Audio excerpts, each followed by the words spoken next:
So I'm here with my Renogy solar setup, and what I have going here, for those who are new, I got a Renogy 3000 watt inverter charger mixed with the Rover, I forgot, I think it's a 40 amp. Focus.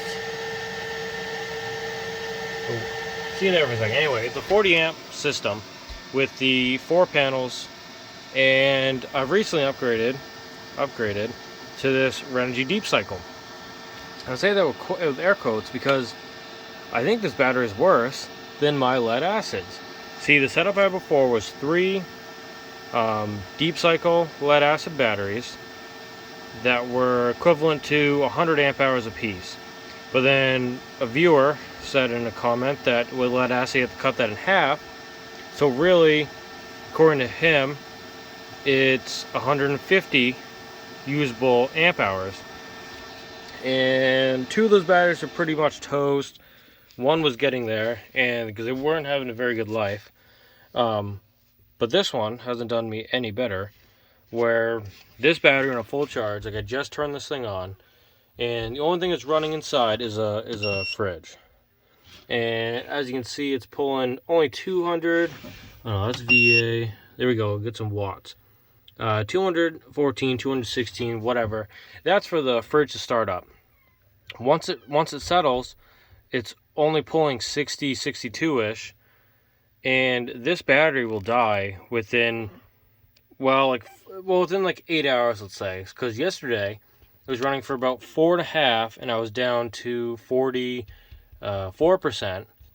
and then, I mean, that's like not even 5 hours for half of it. And I want to know if you guys think this battery's just toast, or if it's junk, or if I'm too optimistic, where I thought 200 amp hours of lithium would last me forever, where the other batteries, I can go overnight, it'll take about 20%, and then it'll go really good until about 50, 40%, and then it'll pretty much tank. And I didn't really care. I knew those batteries are kind of toast on the low end anyway. So that was kind of normal. But this battery was brand new, and this thing's on like a live, die, repeat cycle of life, where it'll be charged because it'll die during the day or in the morning, and I'll charge it all day with the sun, and then I'll come back home and it'll be like anywhere between about where it is now, low 90s to 100%. I'll turn it on, and then by the time I'll have to shut it off around 8, 9 o'clock, because it'll be down to 50, 40%, and to kind of play the game of the fridge, where I know it's not good for the fridge, I know it's not good for any of the components, where I'm turning it off and on constantly, but I need to preserve the stuff in the fridge. So I turn it on, let the fridge get cool, I'll shut it off overnight.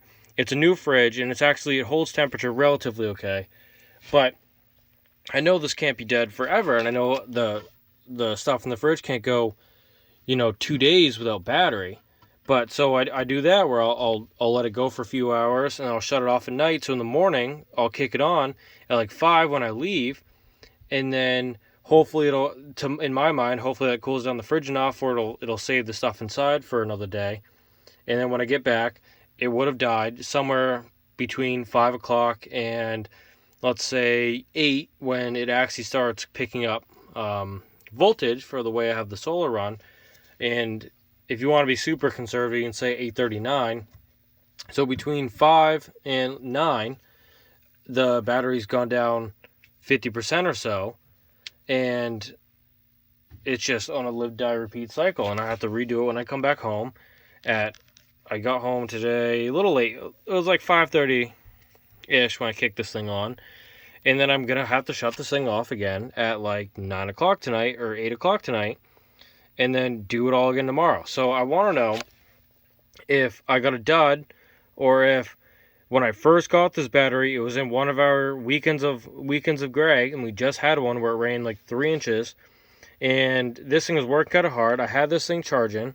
I need to figure out this thing too. I can't get it to charge off. I think it's a generator issue, where it's a modernish generator, where I'm having 2 neutrals or something like that. looking into it, that's pretty much what I think it narrowed it down to. So I can't charge with this thing yet, and I got to figure that out because I paid way too much money for this not to charge the battery. So for now, I just run the generator with this, just a Napa charger, and this thing was at 100% yesterday. At 2:30, 3 o'clock, I was like, generator's been running for a while, shut it off. Come back out at 6, and the battery's down to 40%. I'm like, it barely even ran, and everything's been running all day, so it didn't catch up. Like, I didn't have this surge of power like I'm having now, because the fridge has been on all day, and it didn't have to recool. It was just normal, and it just tanked, and I just want to know why. I'd like some insight from the people who know more about the solar than I do. I know my leads are a little small. It's a project for another day. I just don't have the time or the capacity to do it right now.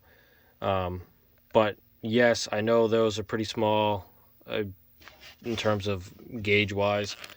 And I know the ones running to the inverter are also small.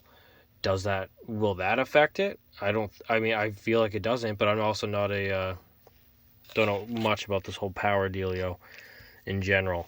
So anyway, solar people, off-grid people, van lifers who have this stuff, well, let me know what your thoughts are, because I'm kind of thinking this battery's junk. I don't have a battery tester, but has a good warranty and it supposedly has a good life cycle. But I thought with 200 amp hours, I'll be able to run this thing for at least a couple days solid without having to charge it, where that's what my lead acids could do. Even if I had a glimmer of sunlight, I could run those things without shutting them off for 2, 3, 4 days. And when they're all new, I could do it for over a week until I hit a gray patch of like 4 days. But I can do like 4 days solid, no sun, everything's fine. This one I can barely get 4 hours out of. So let me know your thoughts. But I was just hoping more. Maybe it's just on me. But thanks for watching, and I appreciate the comments to come.